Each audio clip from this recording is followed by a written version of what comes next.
Meeting the Shadow, the hidden power of the dark side of human nature. It has a lot of authors, and it's edited by Connies Wig and Jeremiah Abrams.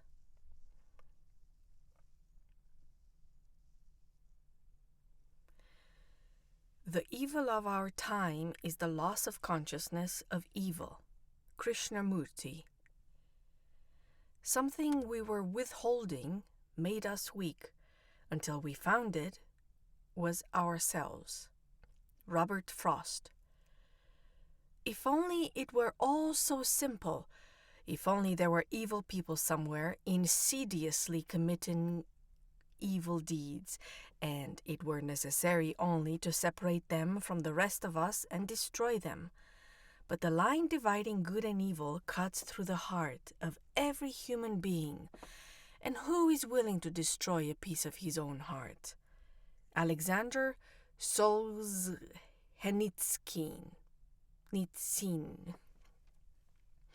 That which we do not bring to consciousness appears in our lives as fate. C.G. Jung.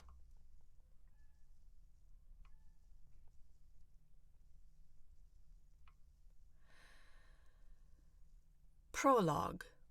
Connies Wig. At midlife, I met my devils. Much of what I had counted as blessing became curse. The wide road narrowed, the light grew dark. And in the darkness, the saint in me, so well nurtured and well coiffed, met the sinner.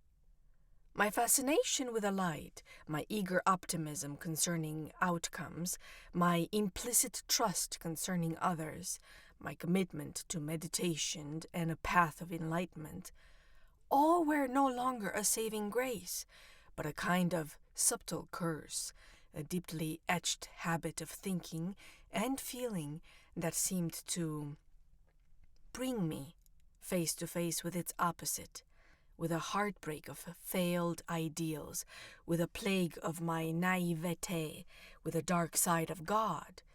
At this time, I had the following shadow dream.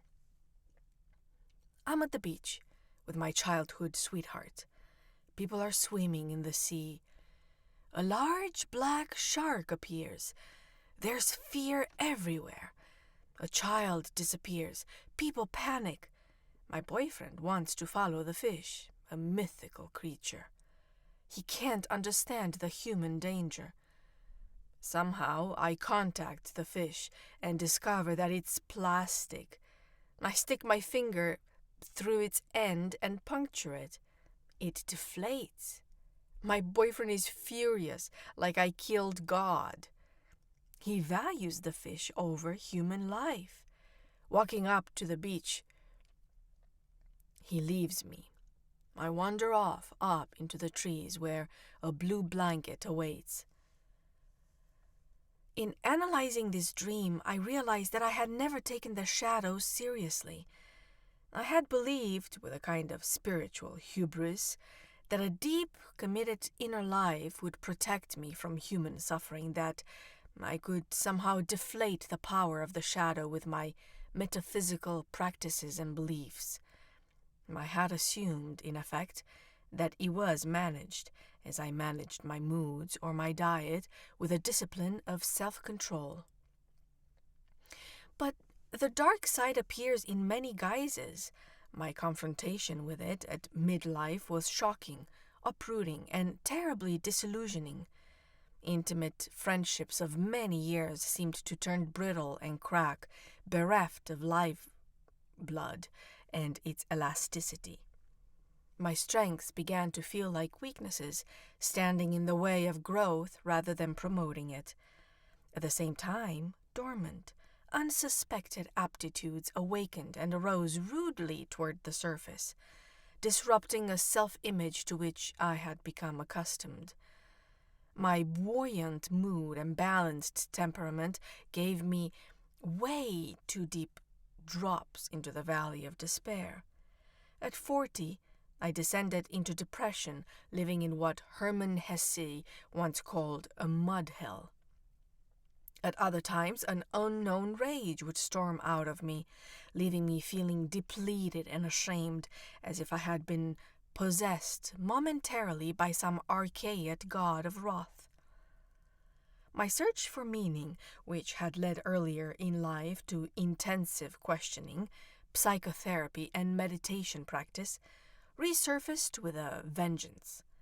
My emotional self-sufficiency and carefully cultivated ability to live without dependency on men gave way to a stinging vulnerability.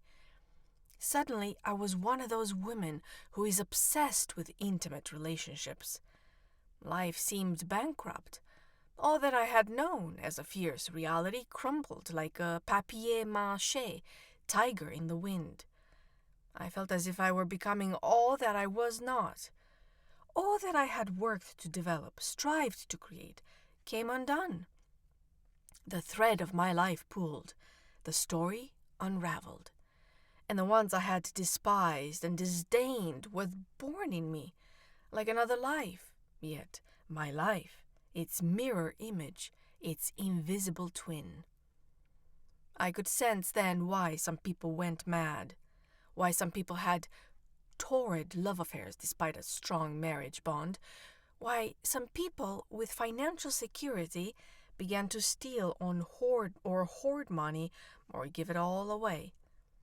And I knew why Goethe said that he had never heard of a crime of which he did not believe himself capable. I was capable of anything.